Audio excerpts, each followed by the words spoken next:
যে এই রাজনৈতিক নিয়োগকে বাতিল করতে হবে এবং জনাব শামসুল আলম সাহেব বিএনপির স্থায়ী কমিটির সদস্য, সরকারের একজন রাজনৈতিকভাবে পরিচিত পলিটিক্যাল ফিগারকে নির্বাচন কমিশন সচিবালয়ের অতিরিক্ত সচিব এডিশনাল সেক্রেটারি হিসেবে জনাব শামসুল আলমকে নিয়োগ দেওয়া হয়েছে। আমরা এটা তীব্র নিন্দা করেছি, তার নিয়োগ বাতিল করার দাবি জানিয়েছি গতকাল দলের পক্ষ থেকে সংবাদ সম্মেলনের মাধ্যমে। আজকের চিঠিতে যে দুটি গুরুত্বপূর্ণ বিষয়, তার এটা অন্যতম গুরুত্বপূর্ণ বিষয়। আমরা বলেছি বাংলাদেশের সংবিধান অনুযায়ী এটা একটা সাংবিধানিক প্রতিষ্ঠান, ইলেকশন কমিশন একটা কনস্টিটিউশনাল বডি। এখানে কোনো পলিটিক্যাল ব্যক্তির নিয়োগ যে কোনো নির্বাচনকে নিরপেক্ষ করার ব্যাপারে অন্তরায় এবং বাধা।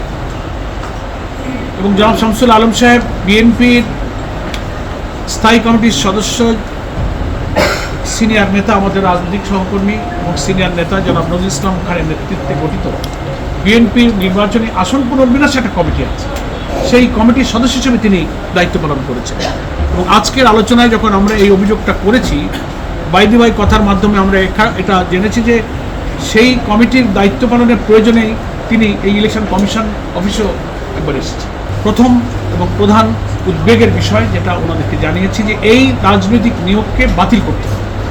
তা না হলে আমরা এটা পরিষ্কার বুঝতে পারছি যে স্থানীয় সরকার নির্বাচন আসন্ন হয় ক্ষমতাসীন দলের একটা গুরুত্বপূর্ণ নীতি নির্ধারণী জায়গায় যিনি রাজনৈতিক দায়িত্ব পালন করেছেন, এরকম একজন ব্যক্তিকে ইলেকশন কমিশনের মতো একটা পলিটিক্যাল বডি, সাংবিধানিক বডিতে অতিরিক্ত সচিব পদে নিয়োগ দেওয়ার মধ্যে আজ্ঞাবহ থেকে তিনি যেন সরকারি দলের লোকদেরকে নির্বাচনে বিজয়ী করে নিয়ে আসতে পারেন, সেই ফাংশনটা উনি এখানে বসে করতে পারেন, সেই তৎপরতার জন্যই তাকে এখানে স্পেশালি অ্যাসাইন করে এখানে অ্যাপয়েন্টমেন্ট দেওয়া হয়েছে।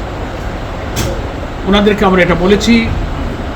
ওনারা প্রথমত এটা বলতে চেয়েছেন যে ওনার এই রাজনৈতিক পরিচয়টা আমরা আগে বুঝতে পারিনি, মিডিয়াতে এসে ইদানিং আমরা বুঝতে পারছি। সেকেন্ড হচ্ছে নিয়োগটা তো সরকার চুক্তিভিত্তিক দিয়েছে 1 বছরের জন্য। তো আমরা সাংবিধানিক প্রশ্ন তুলেছি, অবসরপ্রাপ্ত কোনো লোককে চুক্তিভিত্তিক নিয়োগ অন্য জায়গায় দেওয়া যায়, সেখানে কোনো অসুবিধা নেই। কিন্তু নির্বাচন যেখানে রিলেটেড এবং যে নির্বাচন নিরপেক্ষ করার জন্য এটা একটা সাংবিধানিক বিরাট প্রতিষ্ঠান, এখানে কোনো পলিটিক্যাল ব্যক্তি যিনি একেবারে সদ্য বিগত যে জাতীয় নির্বাচনে একটা দলের পক্ষে দায়িত্ব পালন করেছেন, তার ইলেকশনে কমিশনে আসাটা আগামী নির্বাচন একেবারে দিব্যি নিরপেক্ষ হবে না, একদিকে নিয়ে যাবে, এই উদ্দেশ্যে তারা এখানে অ্যাপয়েন্টমেন্ট দিয়েছে। আপনারা এটাকে আপত্তি করেন, বাতিল করার দায়িত্ব তো সরকারের।